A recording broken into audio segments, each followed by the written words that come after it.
Innovative Industrial Property Stock, ticker symbol IIPR. This stock is down 4.5% year to date, underperforming the overall market.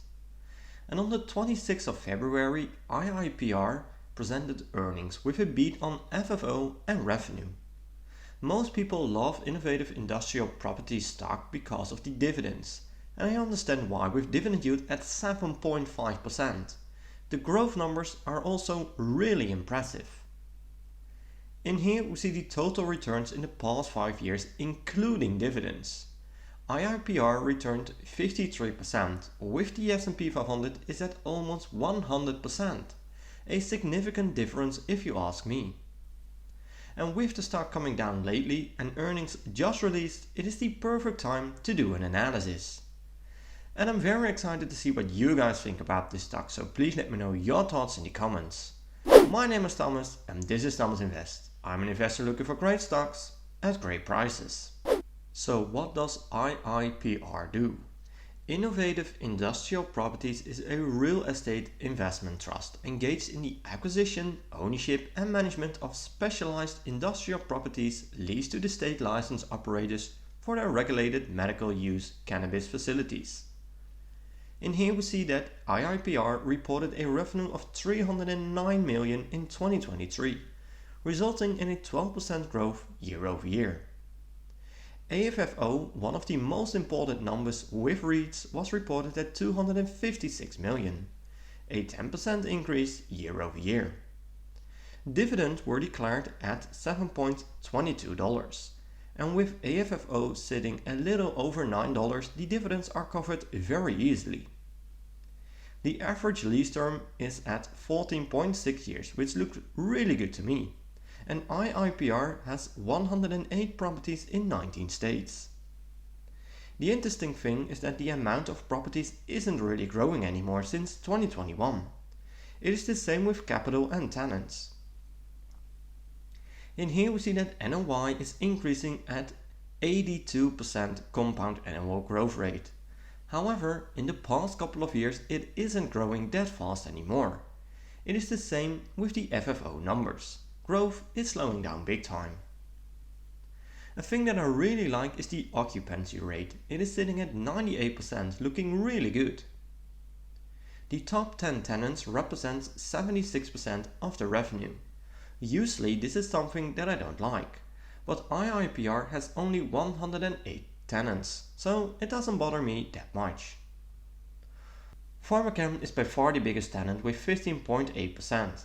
Again, usually I prefer a maximum of 10% here, but since they do not have that much tenants, I don't mind that much. It is expected that the cannabis industry will grow at 11% compound annual growth rate in the coming years. And now that we know a little bit more about the company, it is time to check the fundamentals of this stock. But first, if you made it this far into the video, I want to thank you a lot for watching this video. Make sure to subscribe to my channel to receive multiple analyses every week, and also join my Discord channel for free to meet other people within the community and to talk about stocks. It's completely free, so don't miss it out. Let's continue by diving into the fundamentals. IIPR is a 2.73 billion market cap company. PE ratio is not a fair metric to use with REITs, so I'll be using the price to FFO instead. Right now it is sitting at 12, indicating they might be undervalued. Later in this video I will show you my 3 price targets for IIPR stock, so make sure to watch until the end, because price to FFO is only telling a small part of the full story here.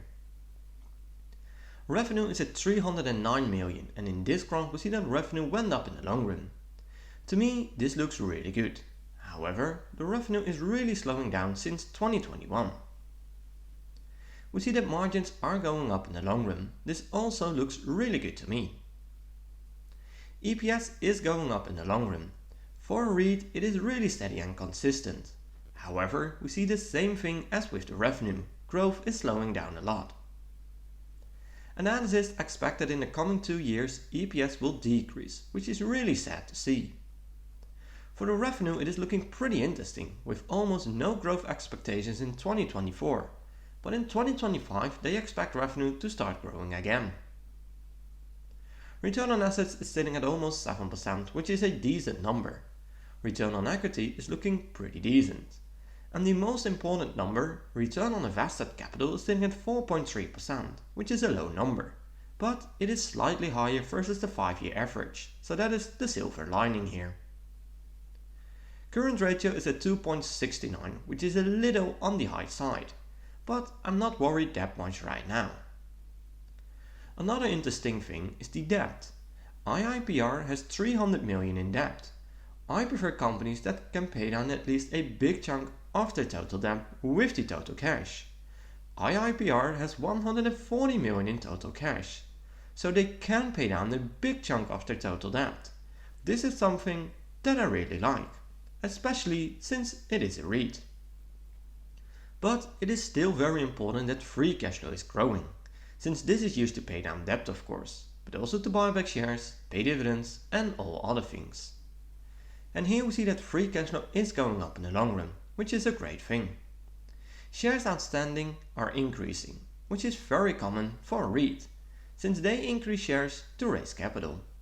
When shares outstanding are decreasing, it increases your ownership in the company, increases the EPS, lowers the PE ratio and makes it easier to maintain and increase the dividends.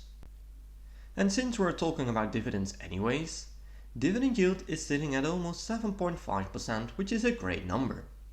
Annual payout is at $7.28 and payout ratio is at 86%, which is above the 75% average for REITs.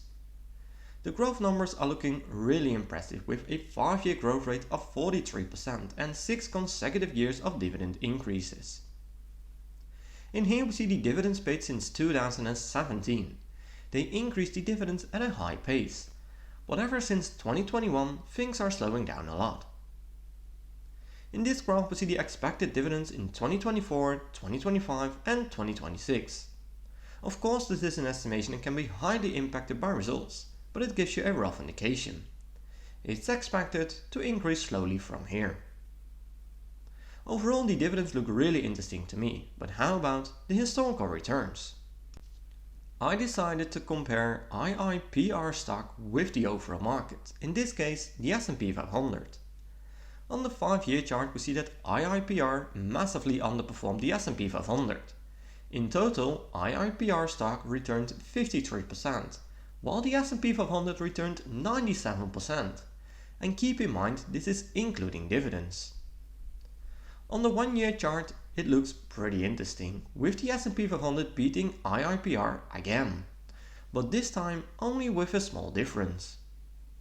On the 6-month chart it is all even Steven, with both stocks returning 15%. On the 1-month chart it is finally IIPR beating the S&P 500 by a small difference. So bottom line, IIPR underperformed the S&P 500 long term, but most recently it is getting some momentum. So, could this be the perfect time to buy IIPR stock?